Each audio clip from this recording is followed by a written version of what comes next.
নমস্কার বন্ধুরা, আজ আমি বানাবো ভাপা পুলি পিঠে। নারকেলটাকে প্রথমে কুড়ে নিয়েছি, খেজুর গুঁড়ো নিয়েছি, আর এখানে চালের গুঁড়ো নিয়েছি। প্রথমে আমি নারকেলের পুরটা তৈরি করব। অল্প একটু জল দিয়েছি। এখন প্রথমে আমি খেজুর গুঁড়োটা দিয়ে দেবো।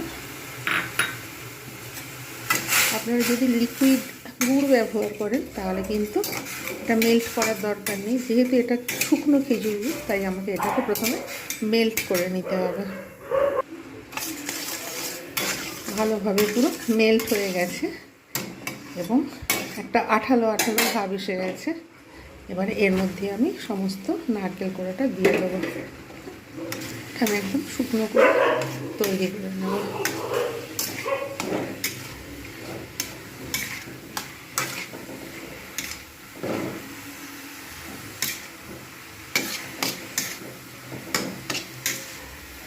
কিছুক্ষণ ধরে এটাকে নেড়ে নিলেই হয়ে যাবে নারকেলের পুর।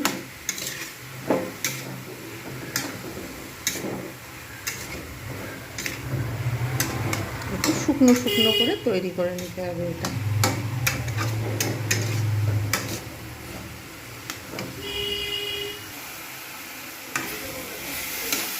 নারকেলের পুর তৈরি হয়ে গেছে।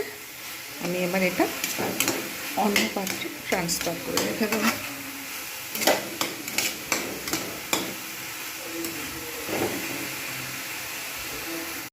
কড়াতে জল দিয়ে দিয়েছি, লবণ দিয়ে দিলাম,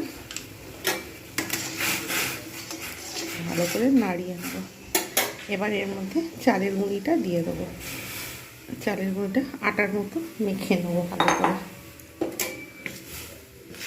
একদম শুকনো করে, খুব ভালো করে। দরকার হলে এর সঙ্গে একটু চালের গুঁড়ি শুকনো অ্যাড করে ভালো করে নরম করে মেখে নিয়ে তারপর একটা একটা করে পুলি তৈরি করতে হবে তার মধ্যে।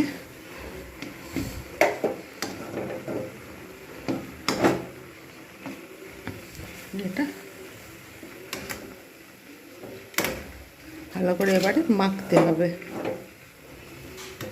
মেখে লেচি তৈরি করব।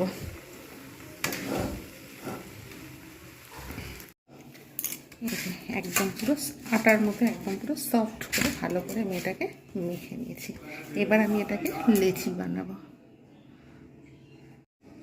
এইভাবে আমি এই যে ছোটো ছোটো করে লেচি কেটে নিয়েছি। এবারে এইটা করে এরকম করে বাটি তৈরি করে নিয়েছি। এবার এর মধ্যে আমি দিয়ে দেবো নারকেলের পুর। নারকেলের পুর দিয়ে তারপর এইটাকে আমি দুই হাতের সাহায্যে, আমি কিন্তু এক হাতে মোবাইল ধরে রয়েছে, এইরকমভাবে দুই হাতের সাহায্যে আমি কিন্তু এটাকে বন্ধ করে দেবো।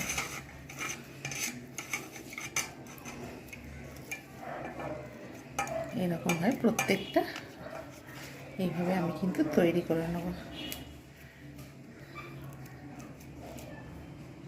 তারপরে এই ধারগুলো এইভাবে আমি মুড়ে মুড়ে দেবো। প্রত্যেকটা এরকমভাবে তৈরি করে নিয়ে তারপর ফিরে আসছি। আগে তৈরি করি তারপর দেখাচ্ছি।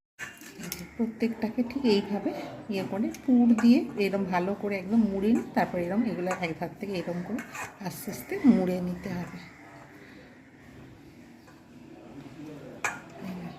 এইভাবে প্রত্যেকটা এরকম নিখুঁতভাবে, যাতে না পুরটা বেরিয়ে যায়, সেই জন্য এইরকমভাবে আমি এগুলো সব তৈরি করে নিয়েছি। বেশ কিছু আমি এখানে তৈরি করে নিয়েছি। ঠিক এইভাবে সব তৈরি করে নিয়েছি। এবার এদিকে জল ফুটতে দিয়েছি, এগুলো আস্তে আস্তে সব দিয়ে দেবো।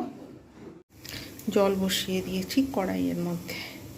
এর মধ্যে আমি এটা দিয়ে দেবো। এবার এতে আমি একটা একটা করে সমস্ত পিঠেগুলো দিয়ে দেবো। যেহেতু 10 মিনিট স্টিম হবে।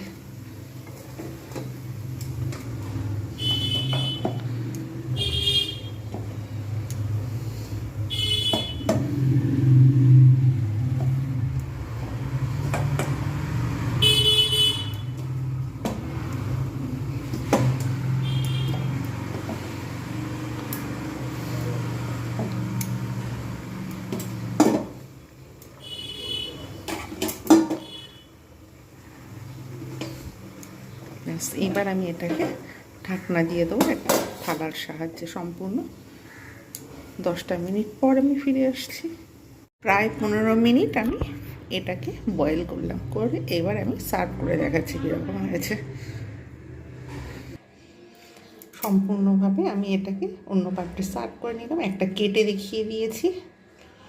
কেমন হয়েছে রেসিপিটা জানাতে ভুলবেন না, ভালো লাগলে লাইক, কমেন্ট, শেয়ার এবং সাবস্ক্রাইব করতে ভুলবেন না। এইরকম নিত্য নতুন ভিডিও পেতে আমার চ্যানেলটাকে সাবস্ক্রাইব করুন। প্রত্যেকের কাছে অনুরোধ রইল। আজকের মতো এতটুকুই। Bye bye and take care.